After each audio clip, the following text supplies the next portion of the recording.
just to say my name is Terry Newman, and today I'm just going to talk about a book that came out last year that I wrote called Legendary Artists and the Clothes They Wore. And I'm just going to pull out a few themes from that book that tie in with the themes that everybody's talking about during the conference. So, I'm going to be talking about myth, meaning narratives towards sustainable futures, how legendary artists and the clothes they wear can inspire authenticity and sustainability in the 21st century. So the first slide, just very quickly, this is a picture of an outfit from an Alexander McQueen show in the 90s, and he was one of the first designers who promote inclusivity. And he put on a show where he had one of the first disabled models walking for him, and she wore this kind of amazing molded corset and a carved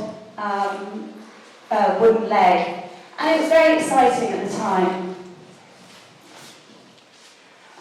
So what's that got to do with what I'm going to speak about today? Well, the cover of my book is the amazing Frida Kahlo, and when you look at her clothes, you'll see, this is the leg that she wore and decorated herself. This is one of the corsets that she used to wear, and she had a number of these that she decorated herself, and it was a real sense of empowerment that she presented through the clothes that she wore.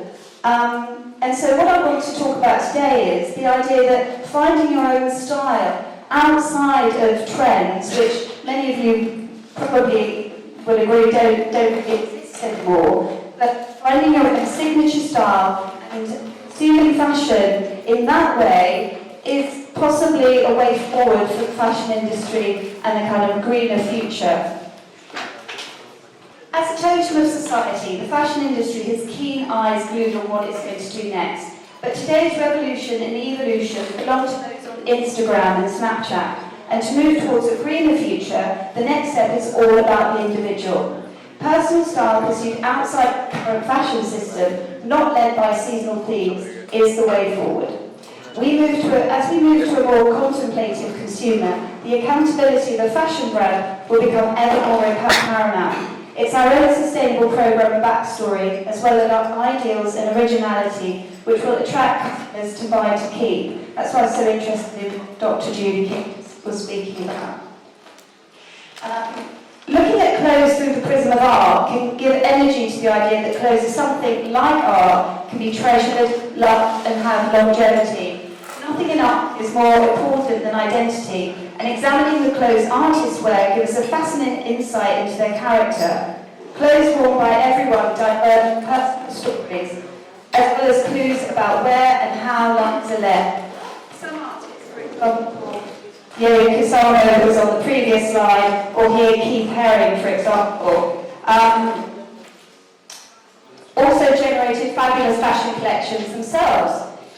Designers from Yves Saint Laurent to Ray Kawaku are famously inspired by art.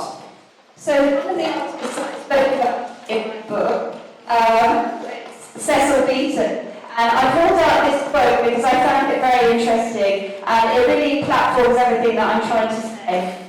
He said, only individual taste in the end can truly create style or fashion, since it's not concerned with following in the wake of others. So hence, whatever an individual taste may choose, be it a step ladder or a wicker basket, it must always be based on deep personal choice, a spiritual need that truly assesses and gives value to that particular ladder or basket. The beauty of these things is somehow transmitted through the personality of the one who chooses. It's in our selection, after all, that we betray our deepest selves, and the individualist can make us see objects in his choice with new eyes, his eyes. So whatever you wear yourself, you're showing your personality and your individuality to the world, what you see with your eyes. And here's Cecil Beaton looking magnificent there. So, back to Frida Kahlo. So the idea that amazing and interesting and outsider characters who are just tread their own path can be inspiring to us all, and also to fashion designers even now, is very interesting to me, and it kind of supports the idea that we should all be brave and wear what we want and just be interested in our own authenticity. This is a quote that I found from Frida Kahlo, and she wrote a letter to one of her friends, and this is a long time ago, obviously. So she said at the time, "Some of the gringo women are imitating me and trying to dress a la Mexicana, and to tell you the truth, they look absolutely impossible. That doesn't mean that I look good in them either." So even when she was alive, people were looking to Frida Kahlo and sort of dressing like her, or sort of, you know, trying to be like her. And she found this really amusing. But fast forward to the 21st century, and we can see that she's an icon even today. And the clothes that she wore are inspiring because she really just sort of wore what was authentically her. And Kahlo has become a totem. Oh, I'm still on the other one, but never mind. I'll just say very quickly. Kahlo has become a totem for diversity, and her disparate fan base adores her for all the same reasons. In a 2016 interview, Patti Smith revealed that she loved her. She said, "I'm taken by her beauty, her suffering, her work. As a tall girl with black braids, she gave me a new way to braid my hair." People the world over love individuality and originality. So it's something I think that we could all enjoy ourselves. Rather than following trends, be who you are. Another artist that I looked at here is one that everybody must recognise.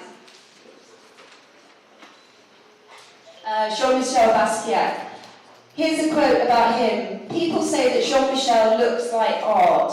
And this is very much part of the book that I've written. It's kind of paralleling fashion, art, and individual expression.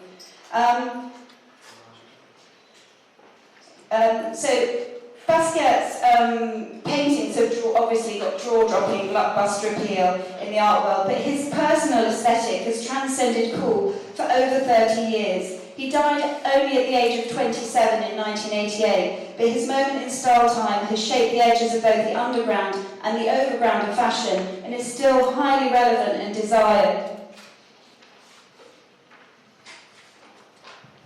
And here he is. He would wear yogi suits without any shoes on. He'd go and paint in them. He wore designer clothes very carelessly, but he also came from the hip-hop culture. So, you know, this side of kind of streetwear was also very much infused in his identity, as well as his Haitian, African-American identity. And all of this really kind of is on the very surface of his image. You know, he was very authentically him, and that's why people are drawn to him and also the art that he created. I'm going to skip out Picasso. I know that's sacrilegious, but I don't think I've got time.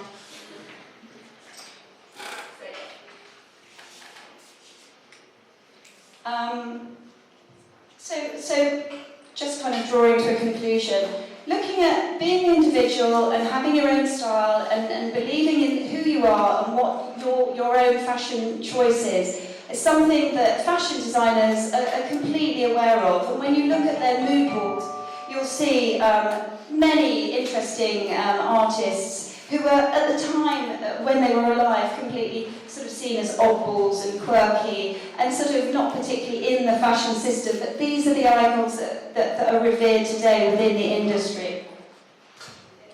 And here we've got, you know, a few, that was Cindy Sherman, and designers such as Undercover and Simone Rocha appropriate these artists. So to conclude, very quickly here. So finding a style of one's own is not always easy, but making authentic fashion choices means moving into a zone of fashion consumption not based on seasonal ambitions. A reflective consumer buys when they need and finds something that truly signifies, and a brand connects with them on a holistic level. In this presentation, I've tried to look very quickly at the sartorial world of some of the artists I write about in my book, who are style beacons, not driven by fast fashion, but an individualistic approach to what they wear, which I think is an evaluation of which is a good start when developing a personally organic fashion journey. And this is the cover of my book. Thank you very much.